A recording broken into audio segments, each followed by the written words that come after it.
har bir amal va so'zdan oldin ilm turadi. O'shaning uchun bitta ish qilishdan, bitta gapni gapirishdan oldin ilmni o'rganib, keyin gapirishinglarni maslahat beramiz. Assalomu alaykum. Bugun sizlar bilan original parfyum va xalq tilidagi moyli atirlar to'g'risida gaplashamiz. Ularni qanaqa tayyorlanishi, nimadan tayyorlanishi to'g'risida tushuncha berib ketishga harakat qilamiz. Hozir juda ko'p videolar chiqyapti ijtimoiy tarmoqlarda. Har xil negativ gaplar, buni qanaqa tayyorlanishi to'g'risida savollar kelayotgani uchun, o'shaning uchun biz hozir ozgina tushuncha berib ketamiz.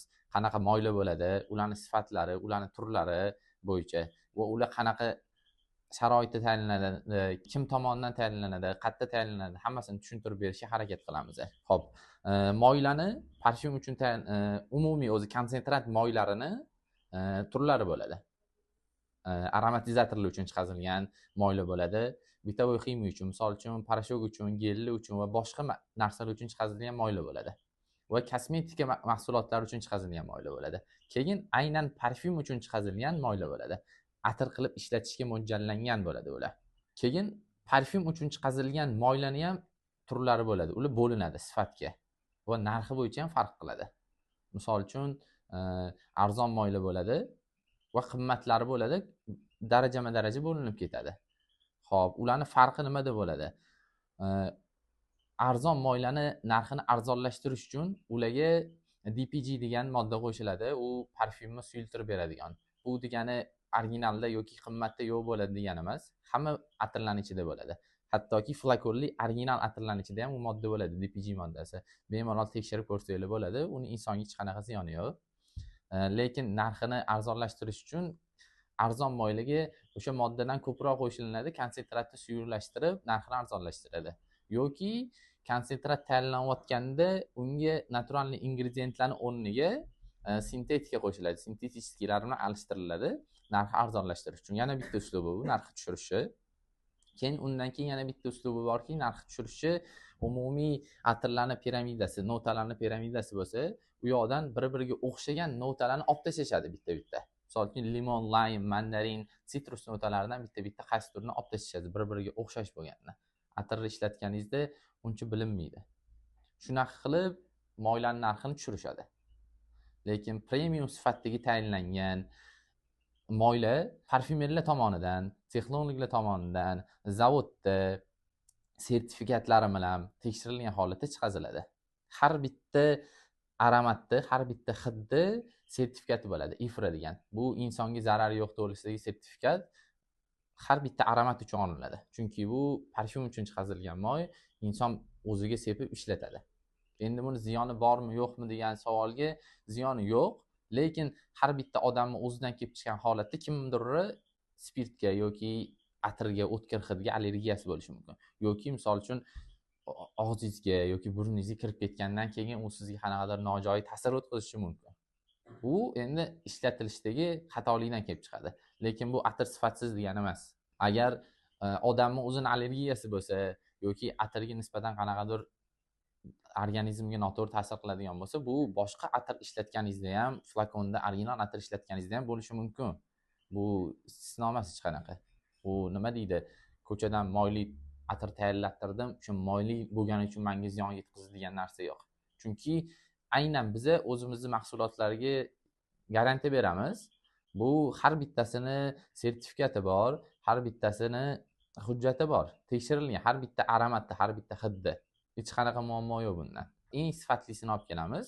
Bularni ham xuddi shunaqa atir chiqazadigan parfyumerlar tomonidan chiqazilgan. Xuddi shunaqa tekshiruvlardan o'tgan, shunaqa sifatli darajada chiqaziladi. Keyin original parfyumlarni spirtli osnovada tayyorlanadi deyishyapti. Spirtli osnovada tayyorlanganda uni ochilishiga, uni shleyfiga, notalarning ochilishiga ta'sir qiladi. Bu narsa kerak deb tushuntirishyapti, misol uchun internetda chiqib. Biza ham xuddi shunaqa atir konsentratini spirt bilan aralashtirib tayyorlaymiz. O'zini me'yori bor, miqdori bor. O'shani me'yorni ushlagan holda qo'shiladi va ma'lum bir muddat o'zini protsessi bor o'tkaziladi. Misol uchun sodda tilda aytganda tindiriladi. Atir sifati oshish uchun, uni notalari to'g'ri ochilish uchun, shleyfti yaxshi bo'lish uchun o'sha protsesslardan o'tkaziladi bu har bitta atirimiz.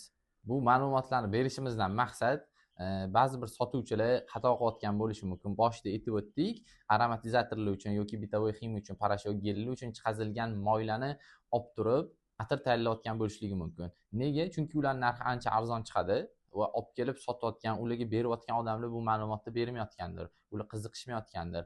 Olib o'shandan atir yasab turib sotishayotgan bo'lishi mumkin. Narxi arzon chiqadi, keyin olgan mijoz ham, klient ham bundan foydalangandan keyin unga qanaqadir ziyoni kelishi mumkin. Chunki u boshqa yo'nalishda chiqazilgan, uni texnologiyasi boshqacharoq bo'ladi. U o'zi chiqazilgan maqsadda ishlatilishi kerak o'zi aslida.